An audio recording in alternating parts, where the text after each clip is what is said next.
Merry Christmas and happy holidays to all. From the Heritage Foundation, I'm Tim Desher, and this is Heritage Explains. If you're on social media, I'm sure at some point we've all been in the same conversation. I'm joined by my friend Frank to help demonstrate how it typically goes. Hey Frank, how's it going, man? Dude, check it out. I just got into a massive fight on Facebook. Oh man, that's terrible. Why? Well, Tom posted a story, as he always does, that was so biased and wrong. This time I just had to correct the record. And, well, from there it just went all downhill. I should probably take a break from social media. Yeah, might be a good idea. You think you'll actually take a break? No, probably not.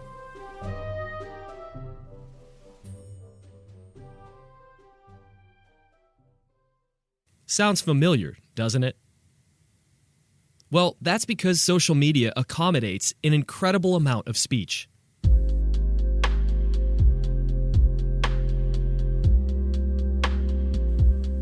They're able to do this because they're shielded by Section 230 of the Communications and Decency Act of 1996. It says in part, quote, "No provider or user of an interactive computer service shall be treated as the publisher or speaker of any information provided by another information content provider." You confused? Basically, what it's saying is, it's a big shield for social media sites against liability for what our new friends Frank and Tom were fighting about. It also allows companies to remove content at their own discretion with very little recourse.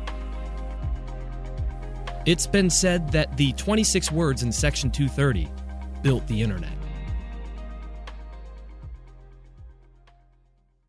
But like most things in DC, get ready for drama. Especially when these big companies like Facebook, Twitter, and Google start choosing sides on what content should stay and what should go.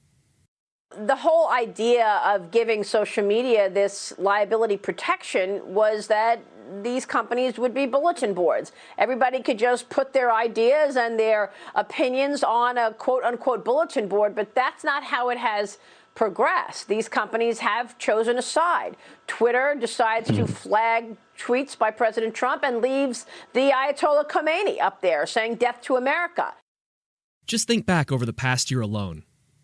How many times did we hear about certain conservative posts on social media being removed?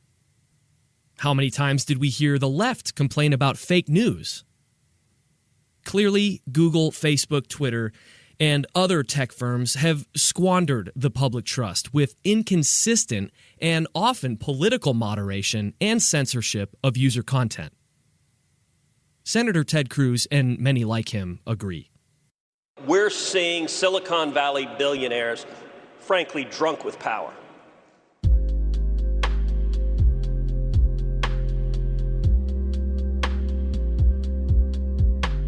The crux of this situation hinges on Section 230, and many people on the left and the right are calling for it to be either revised or removed entirely.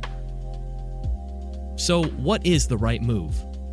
Should we get rid of Section 230, as several major politicians like President Trump and former Vice President Biden are calling for? Can we find a middle ground? Or maybe we just leave it alone and let the market handle the situation? On this episode, we talk with our friend Klon Kitchen. He's the director of the Center for Tech Policy here at the Heritage Foundation. This week, he tells us why Section 230 must be carefully refined to fit its original intent and better prevent potential abuses of this protection. He calls for us to mend it, not end it. More on that after this break.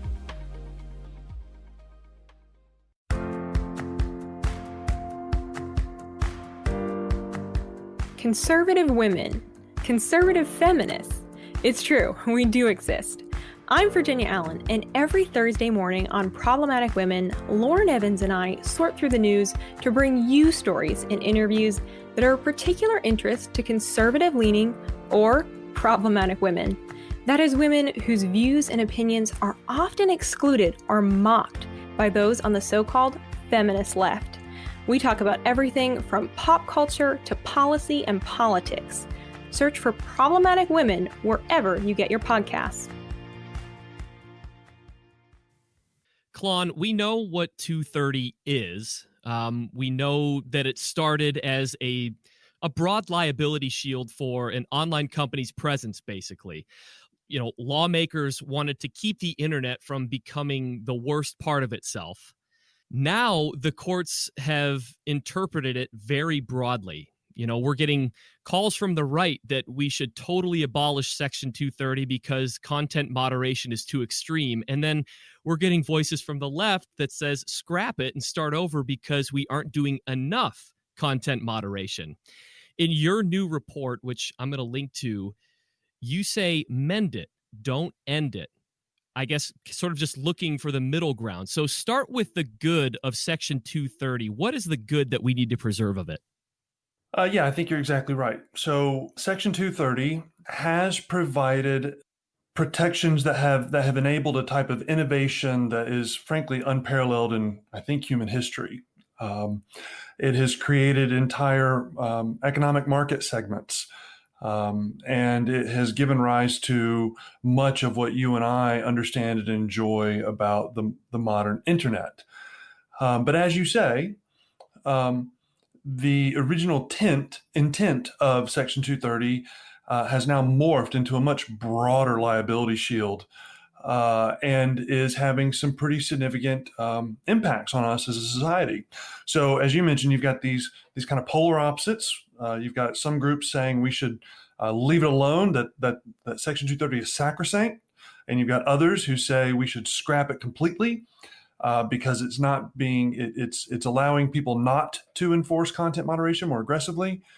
And we think both of those extremes are actually suboptimal approaches. And that's what this paper lays out is what we think is a better course of action of realizing the benefits of Section 230 while also trying to mitigate against some of its potential extremes. Yeah, talk about the potential extremes, more of the negative parts of 230 that we've actually seen. Paint a little picture of that. Well, I think generally speaking, one of the realities is that, and this is actually a bipartisan consensus, I think, is that companies like Google and Facebook and Twitter and other tech firms have frankly squandered the public trust with inconsistent and often political moderation and censorship of user content. So both sides of the political aisle feel as though they have been abused by these companies. The companies themselves, frankly, are incoherent in the way that they apply these rules. They do a terrible job of explaining themselves.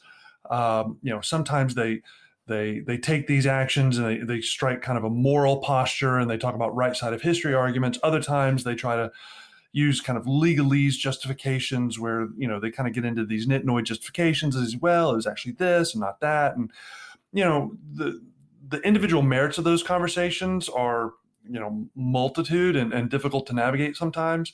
But the bottom line is that these companies have forfeited a great deal of the public trust. And so, for a lot of conservatives, they feel like they can't get onto these platforms and engage fairly. You talk about that there's a good faith standard in Section 230. That's something that we're trusting companies to go by. Now, I'm sure many of our listeners, like you were alluding to, are saying, yeah, but when it comes to conservative content, it's way more regulated than left-leaning content is. In fact, many studies would suggest that is actually the case. So explain this good faith standard a little bit more. Yeah, so the provision that allows the liability protection that you and I are discussing is preceded by, it says, look, if an online company wants to enjoy these benefits, then they have to act in good faith. And good faith is a amorphous, kind of broad legal term that is currently undefined. But it essentially means, look, you have to act in a way that is fair and impartial across your user base, and is not intended to disenfranchise or otherwise harm any one subset of your user base. So the idea is like, look, these companies can establish whatever content moderation rules they want. If Twitter ultimately decides it doesn't want to host conservative content, they can. Or if they're not going to allow, pro-life ads, they can make that choice. They're a private company, they can do that. But if they're going to make those choices, those content moderation decisions have to be enforced equally across the spectrum, such that if a Democrat group were to take this sounds crazy now, but if they were to take a pro-life ad out or something like that, then they would also have to be affected in the same way that a conservative group is. So the point is that good faith is demonstrated by a application of the rules in a way that is explicitly not intended to disenfranchise any one group, whether it be a political group or social group or whatever way you want to define that group. Yeah. Many lawmakers seem to conflate issues. You hear the term antitrust thrown around. You hear, we need to break these big tech companies up because this is where, basically, in today's day and age, you can't be a participant in the market if you aren't on or a part of social media. So why, in your report, you talk about not conflating the issues. Why not talk about antitrust in this? Well, because it's a wholly separate issue. So antitrust has to deal with how these companies operate as businesses and whether or not they are illegally using economic or market control to constrain competition. And so many of these companies are currently being investigated and are possibly going to deal with antitrust charges by the Department of Justice. And we're going to engage that and are engaging that. We think there are principles that come into play, but Section 230 is not that. So oftentimes what can happen is groups on both sides of the political aisle will offer positions like, hey, we should use antitrust and just break these guys up. And it's often offered from a position of political grievance rather than kind of strict policy analysis. In other words, look, they feel hurt by these companies. And if antitrust is a club that they can use to kind of compel these companies to get back in line, they reach for it. It is easy to empathize with that kind of frustration. But from a policy standpoint, that is an unwise approach when we're talking about an industry that constitutes nearly 7% of U.S. gross domestic product and nearly 40% of the S&P 500. So it's just not a good way to go. There are better ways, and that's what we offer in this paper. Yeah, we talked a little bit earlier about just the conservative movement differentiating ways of dealing with Section 230. Obviously there's disagreement on the left as well. Many argue that these are private companies. They have no obligation to be fair. You use the company, that's your choice. They can provide whatever service they choose. And then the others say, the opposite of that. How do we reconcile this? You say we need to mend it, not end it. So with Section 230, where is that middle ground? It is really important that we remember that what we're talking about is a liability protection, which is a benefit. And the lack of this protection is not a penalty. So this benefit is only given to online sources. Real world newspapers, bulletin boards, other similar sources don't have these kind of protections. And for now, we think that bestowing such a benefit makes sense. But, Andy McCarthy has actually observed, he says, Section 230 immunity is a legal privilege to be earned by compliance with the attendant conditions. If an entity fails to comply, that just means it does not get the privilege. It does not mean that the entity is being denied a right or being punished, end quote. So the point is like, look, and we agree with this, but the government has decided that there is a benefit in giving some protection to enable companies primarily to take down some of the worst content on the internet without fear of being sued into oblivion. We think that's generally a good policy outcome. And so we're happy to have Section 230 there as a protection. But if a company wants to exercise their right to conduct themselves in a way that, for example, isn't Good Samaritan, right? Well, then that's fine. They can do that. They have the freedom to do that. But that means that we're not willing to extend to them the protections of Section 230. And that's a fine deal. You don't have to get too deep here in terms of exact policy recommendations, but what sort of changes are we looking for? And most importantly, do you think there's an appetite to pursue these changes? So in terms of what we're trying to do, we're trying to clean up the language. We're trying to define terms that need better definition. We're trying to remove terms that we find to be problematic or just overly opaque and not helpful. And we're trying to insert some new sections that we think are more relevant. I mean, this was originally written in the early 90s. And so the internet is just fundamentally different. And what we're trying to do is update Section 230 so that it's actually relevant to the internet that we all know and enjoy. So, we talk about that. At the same time, we also want to make sure that these companies are still incentivized and protected when they go after terrorism content, child sex abuse, cyber stalking, that kind of stuff. So we don't want any of that to kind of fall off the plate as we're trying to fix it. Yeah. So what's the appetite like for moving forward on language reforms like this? I think it's highly likely that Section 230 is going to have some type of legislative change within the next 12 months. Both sides of the political aisle want to do it. The new administration is going to push for this. There's going to be political desire for action. And I think that what we're trying to do here is now kind of set the guardrails so that any action that is taken within them, and that we don't accidentally incur some unintended consequences by not being more careful. So what are some of the potential impediments that you see in getting this done? In my head, lobbying is a big deal in DC. Some of these big tech companies have significant resources flowing into Washington, D.C. Do you see that as a potential roadblock to getting reforms to this? So I don't think it will be a roadblock. I do think it'll be a key variable. So most of the big companies see the writing on the wall and recognize that Section 230 is going to get changed. Different companies are adopting different postures as to kind of how they approach that. What is going to happen is there's going to be a flood of money and influence from the Valley into DC talking about all these things. Some of those changes will coincide with what we're recommending. Some of them will not. And to the degree that we think that this influence is pushing legislation in the wrong way, Heritage is already committed and already engaged in trying to shape that and prevent that from prevailing. Because as you quoted from the paper, we're trying to hold a couple of things in tension. We are trying to fan the flames of economic freedom. We like a free market. We want these companies, in one sense, to thrive economically because that allows us to thrive as a nation.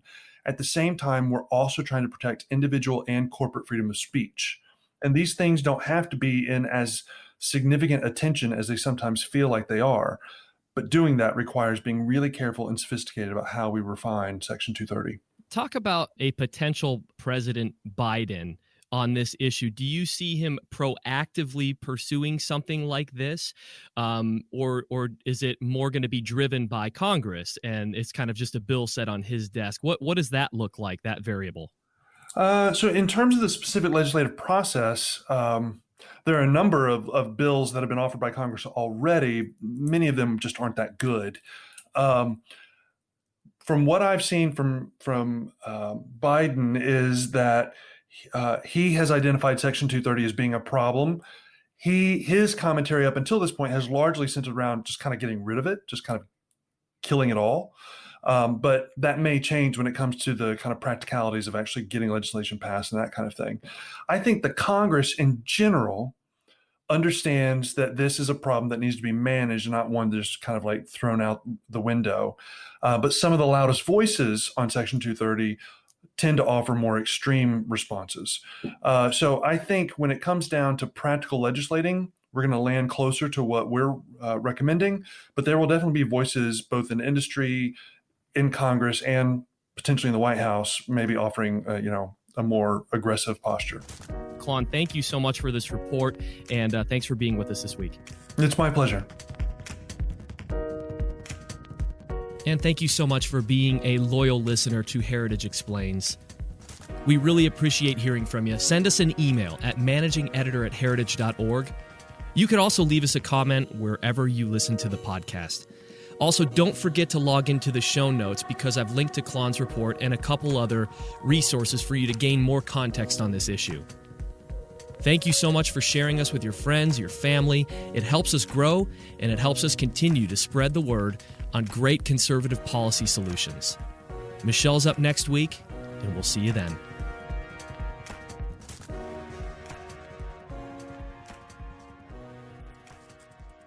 Heritage Explains is brought to you by more than 500,000 members of the Heritage Foundation. It is produced by Michelle Cordero and Tim Desher, with editing by John Popp.